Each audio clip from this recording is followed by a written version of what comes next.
So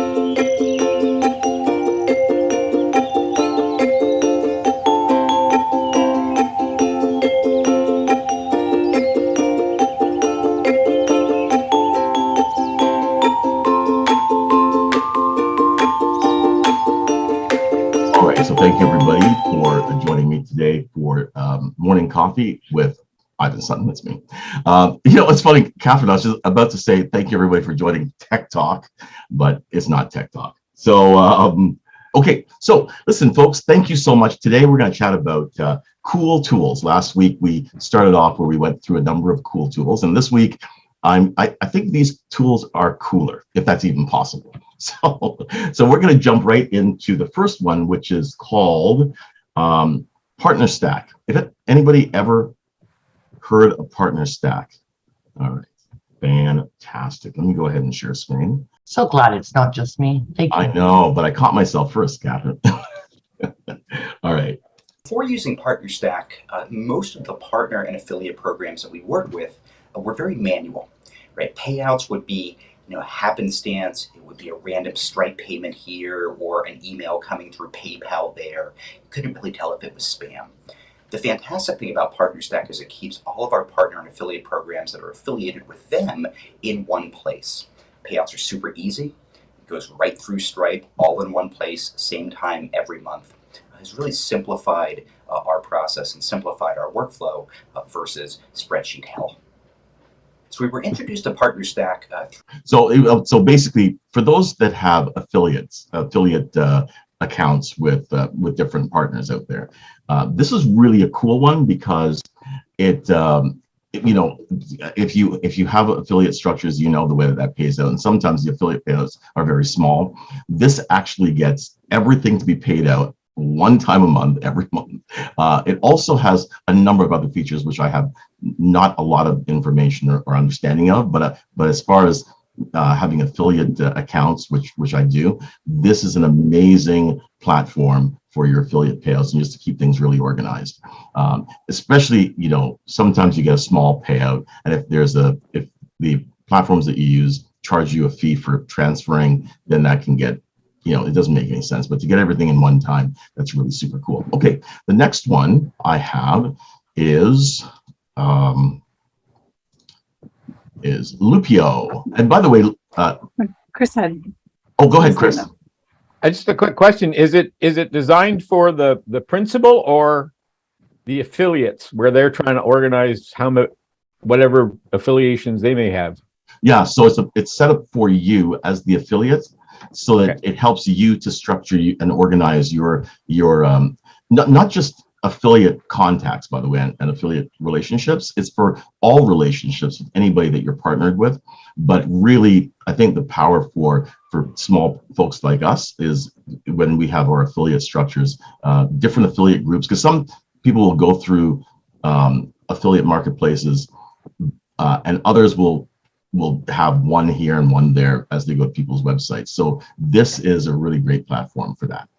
You and your company are going places. And on the way there, you'll need to win a lot of RFPs, answer a ton of security questionnaires, and manage all kinds of proposals. But responding to these requests isn't a straightforward process. Scouring old files for answers, manually formatting and pasting in content, and asking busy teammates the same questions over and over. It all gets in the way of hitting your deadlines and closing deals faster. Loopio's response software turns RFPs into jet fuel for growth. It streamlines tedious parts of the response process and lets you manage all of your projects in one intuitive platform. Using machine learning, Loopio's intelligent import automatically detects questions in your documents. Then, our answer automation tool Magic fills in matching responses from past RFPs. Next, assign questions to teammates. Set deadlines and keep things on track from anywhere. When you're done, it's easy to add new content to your library, so it's always up to date. We call it closing the loop. Answering RFPs and questionnaires just got a whole lot better for everyone. Work smarter, win more with Loopio. Yeah, that's kind of cool. I dig it. So that is that's how many folks here actually do our RFPs from time to time. RFPs, I mean. Not anymore. It takes Not up too much time. Okay, all right. Gotta Okay, stop them. all right. Read the room, Ivan. Okay, so all right. So anyway, Loopio is another Hamilton started company. It's now in Toronto, but a great company. Okay, so then changing industries here a little bit. I'd love to hear what your thoughts are on Care by Volvo. Anybody ever heard of Care by Volvo? No? Okay, so I'm going to go ahead and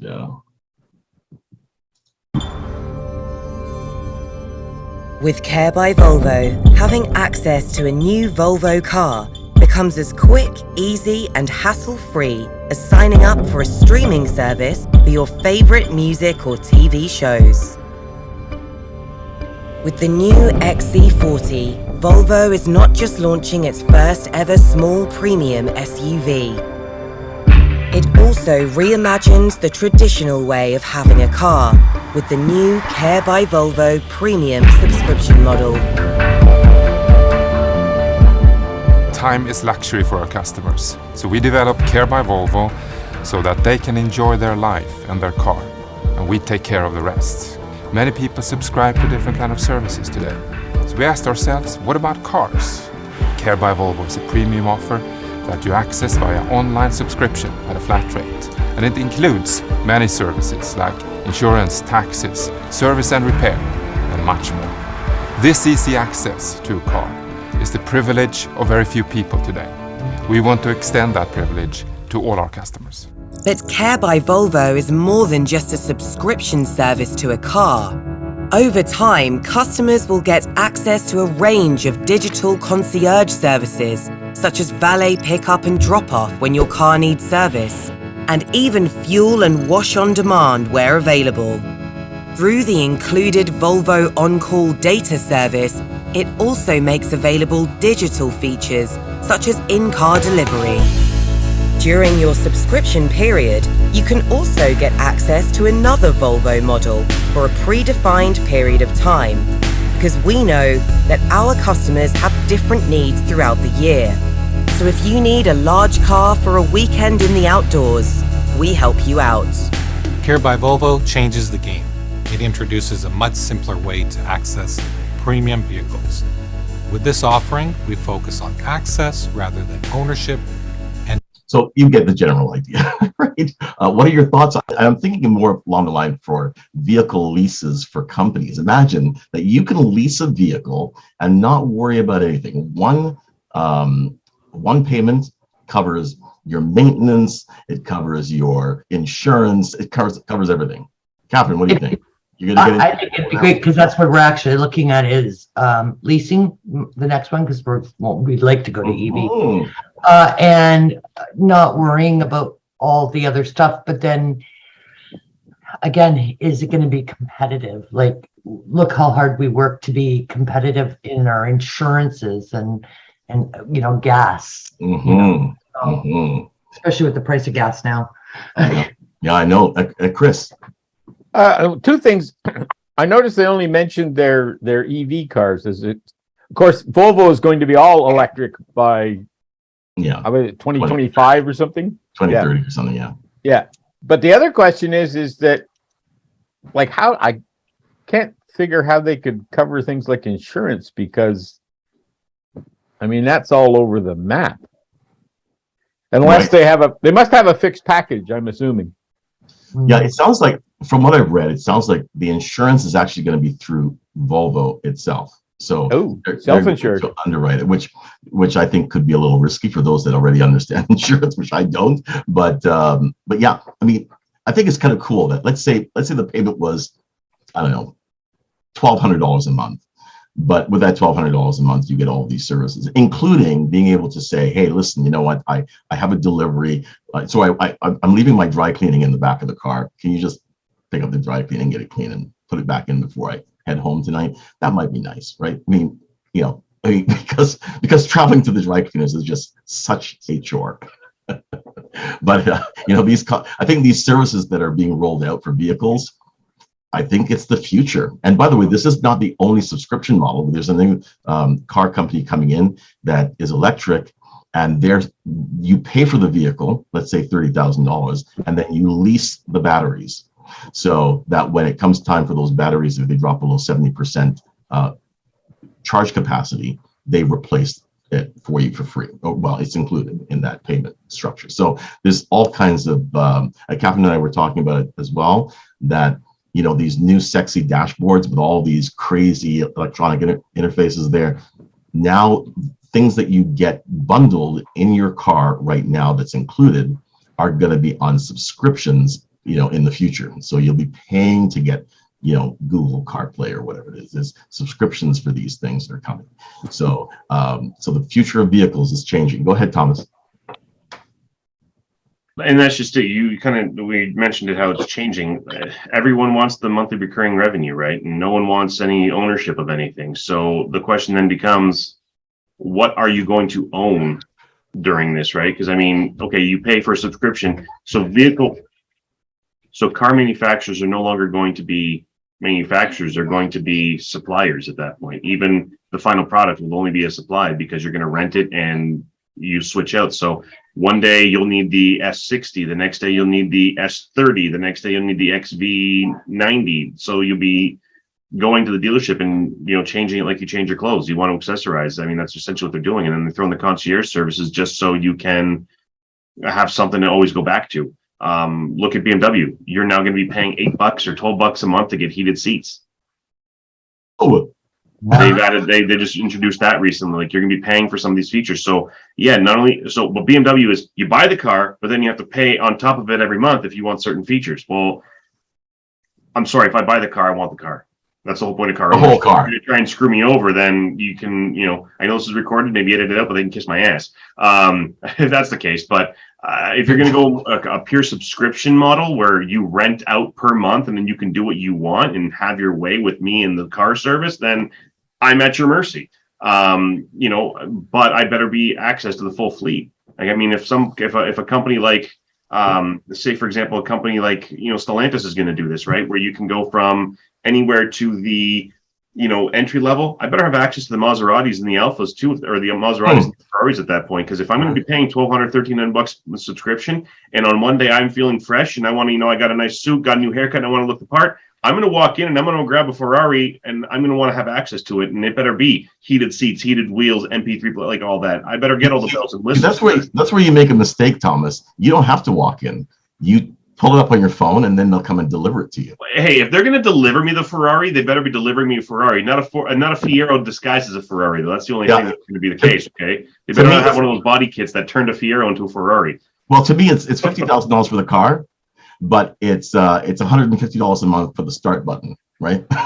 And that's just it, right? Like, that's where the problem becomes, is how do you can't, if manufacturers and car companies are going to become providers at that point, because once you start providing a monthly recurring, you're no longer a manufacturer, you're a provider. You're providing services. Right. So what happens then? The whole model changes, and they better be able to get on board with it, because if they're going to say buy the car and still pay services, it's not going to work that way.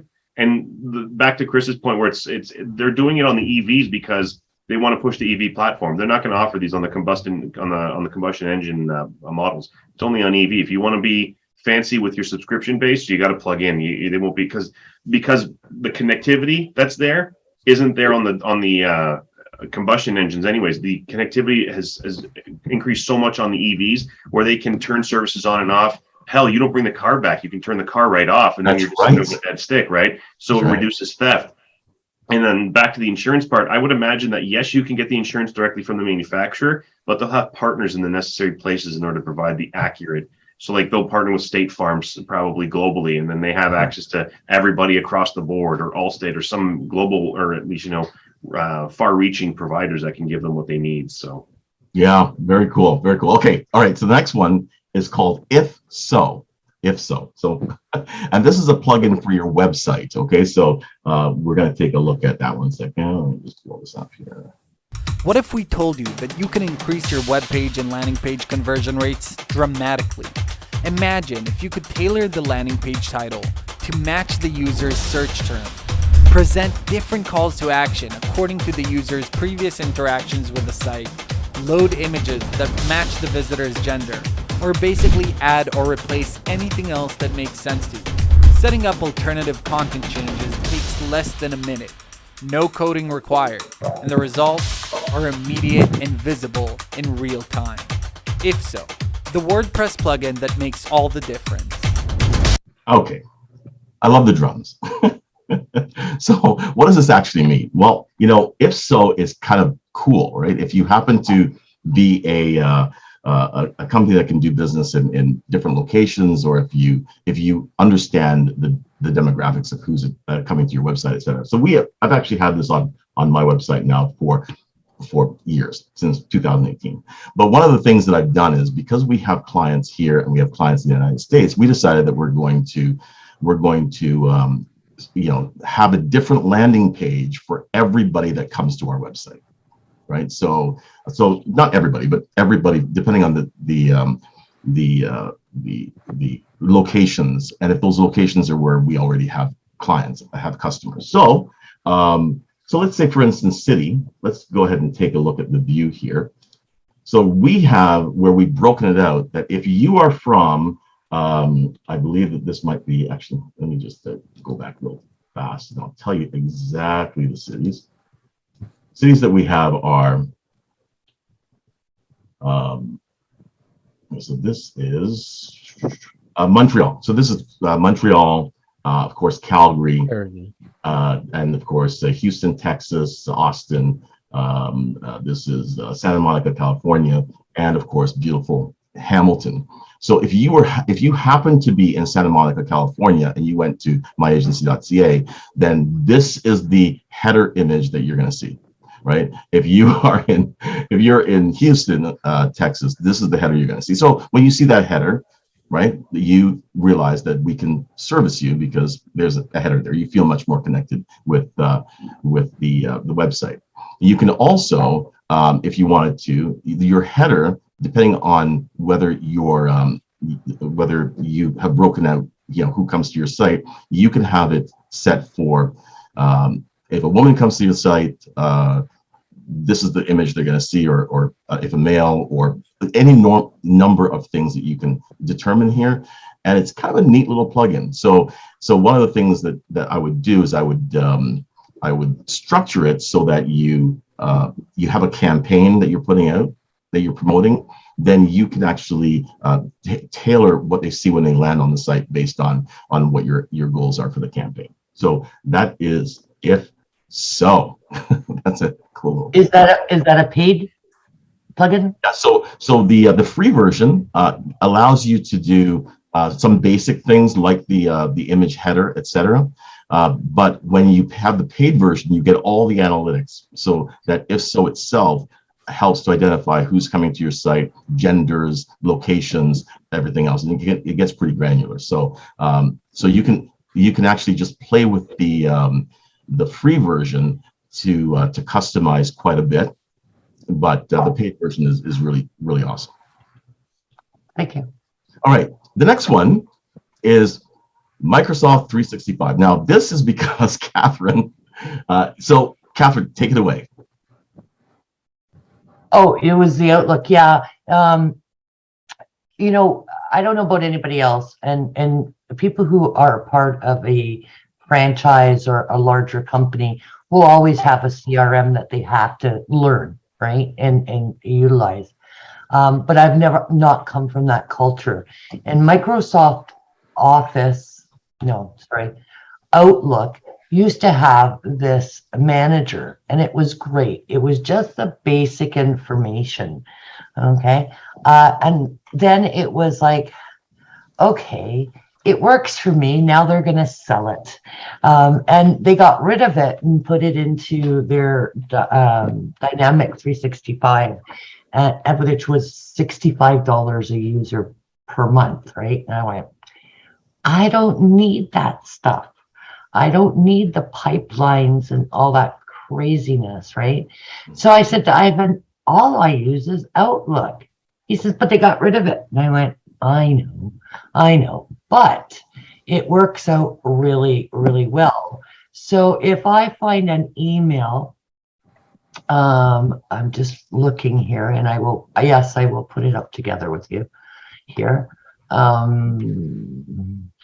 man, I'm trying to think of a client that I forgot you were gonna put me on the spot there, Ivan. You forgot.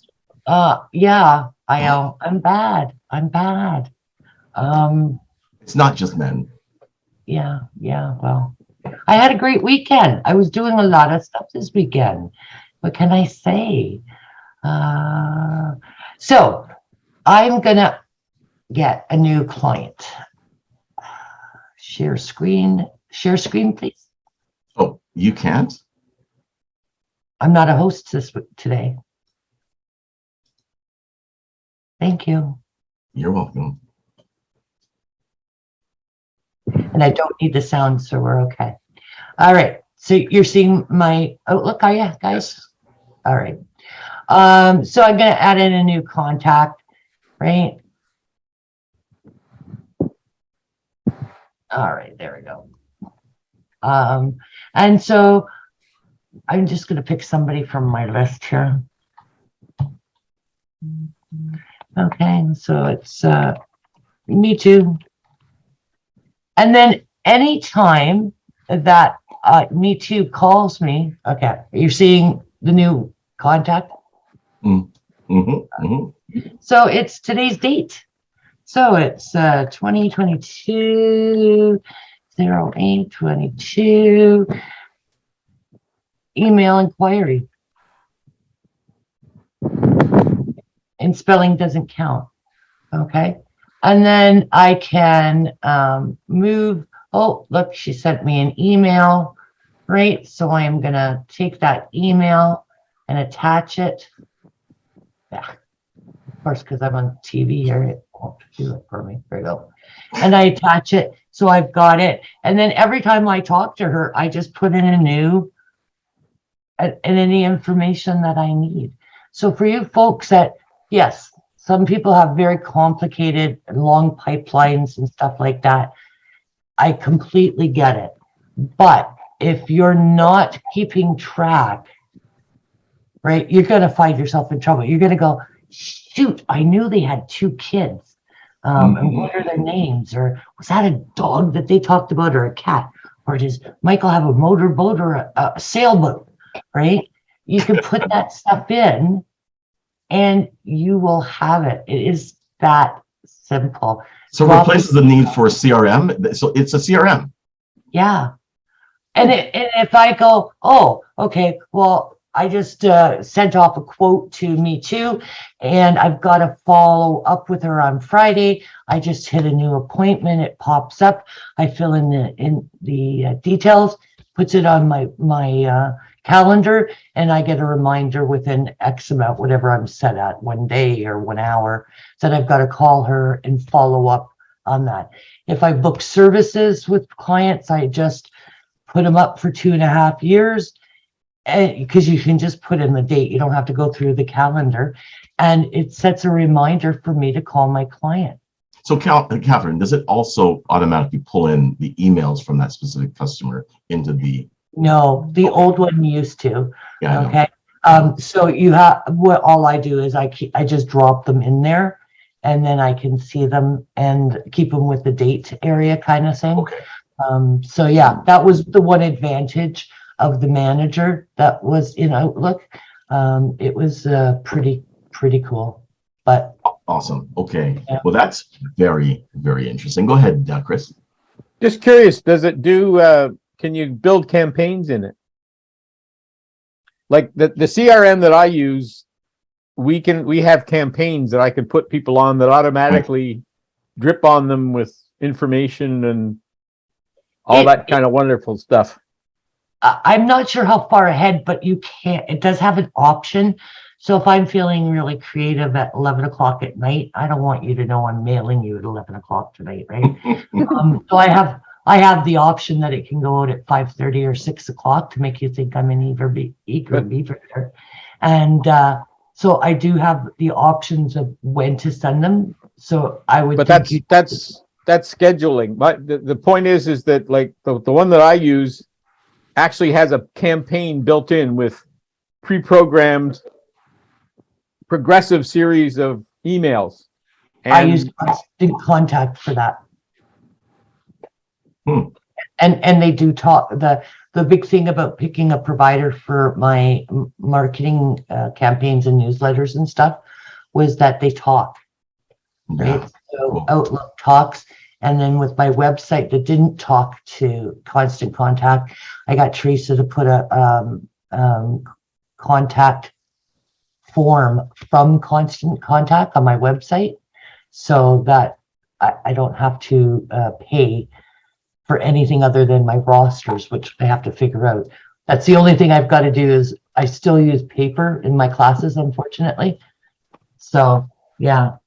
As opposed to Catherine, like with me, I use EngageBase. So basically, or HubSpot, we just transitioned off of. But if I got that information into EngageBase, I would then need to manually put it into Constant Contact. So yeah, that's right. So Teresa was able, like I said, Teresa was able to, when I asked, she was able to get a form that Constant Contact on the website, because it's a WordPress, talk to each other, and then it just automatically shows up, and I find out I got an extra 40 people this month when I get my updates.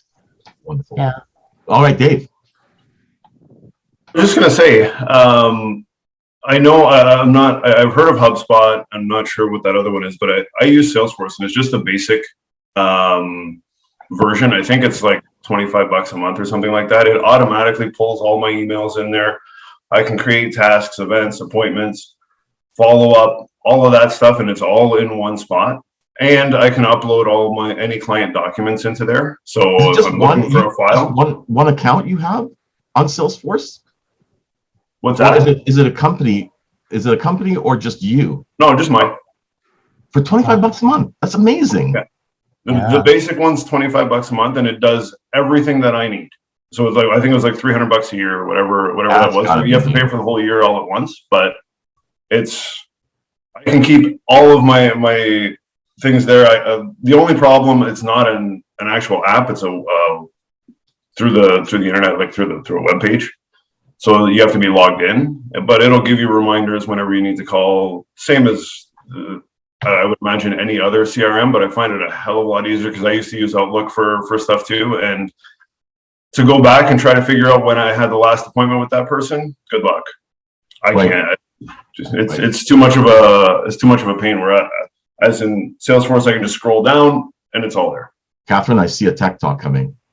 Yeah, well, that was my problem, like Dave. That's good to know, because I mean the ones that they were shipped, it's like I don't need this, I don't care. Yeah, same with me. I was looking at, well, there's the enterprise version, there's this specific version for financial advisors, and I'm sure there's other things in there that it does that this one does not do. Mm-hmm. But I wasn't about to pay $200 a month for it either.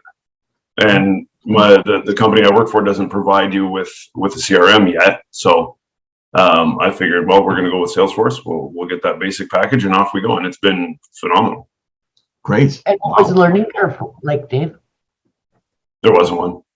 Oh, good. See, that's my other issue, right? Is like, I'd love to look at this PartnerStack that I've in, but it's like, I just figured out how to become an affiliate and get my store associated with the product, and now I'd have to learn how to do that, right? I see an affiliate tech talk coming, Catherine. There's an AI program for contact writers, and it's like, oh my god, I can't use this. It's just easier to go friggin' write the article than use the AI, because it's that learning curve, right? If you got a weekend to do nothing, but I haven't found that yet. I have to give Lisa a bell so that when it gets to be 10:30, she can just go ding ding ding ding. In other words, shut the hell up. Okay, so listen, real quick. I just want to get to the last part, just real quick, and that is about data backup. All right, so I just want to throw this out to you, and that is that I'm not going to. Sorry. Of course. I was just going to say that the cool tool would be me. Okay. You want to look at it. It's a cool tool. I don't know how that's going to work out, but so the cool tool is Thomas. Okay, so but just to give you momentum, to call Thomas. 60% of businesses going through a data loss incident will shut down within 6 months after that. 93%, these are different stats, so I'm just going to throw them out to you. 93% of entities losing their data center for 10 plus days filed bankruptcy within a year of the incident. Can you imagine? Like, I don't know about you, but if you happen to have all of your business, everything that you do on one computer or a computer and a cell phone, and something goes wrong, I cannot even imagine, Stephanie, I can't imagine losing the data that's on my phone, let alone the data that's on my phone and my computer. I just can't. It would just be devastating to me, and thank God Google has a backup so that if I get another phone, I just punch in my information and bang, everything's there. So don't let it happen to you. Cool tool will be to get somebody to back you up. One of the main concern that like a business owner should have in mind. It's not even just the business loss and closure. It's the reputation. Because now if you have a breach or data loss, you now have to turn around and explain to your customers, hey, Mr. Customer, by the way, we just had a breach and you provided us credit card information. There's a good chance I had it on an insecure platform because I use a spreadsheet to manage my stuff. And I had the credit card information on a spreadsheet. And guess what? I unfortunately now just lost that spreadsheet instead of having some kind of proper platform to carry and manage payment information. Now, mind you, if you had a payment platform, that would be different. But yeah, I mean, some people still do that. They record payment information in that sense, and that's how. So yeah, you've now lost it, or just other sensitive information. Or the other thing that happened is you're not keeping your passwords protected. So your passwords are compromised. So now somebody can log into all your secure cloud services like you and then just pull everything off. They can access your, say for example, you use a spreadsheet to manage your passwords. That spreadsheet's now compromised. So they can log into your QuickBooks, your banking, anything, and they log in like you're you. They aren't compromising anything. They aren't circumventing anything. They are now legitimately you, and they can wreak havoc on anything that you want. It's people don't talk about those types of things because they aren't as sexy as a ransomware Colonial Pipe or bringing down WestJet Airlines. These things are happening too. Imagine somebody hacking your Bumble website or something. How many times do you get? Here's the other thing. How many times do you get notifications from people on Facebook or Instagram? Don't open up anything from me. It's compromised. It's hacked. It's this. This is exactly what's happening. It starts from something small, and then people try to use it to get into everything else. Okay, so listen, folks. I want to say thank you, Lisa. You can carry on this conversation without the cameras on, without the microphone on. But folks, I want to thank you to come out. I just want to remind you about Tea Talks happening on Wednesday afternoon. And when is it? It's at tea time. When is tea time?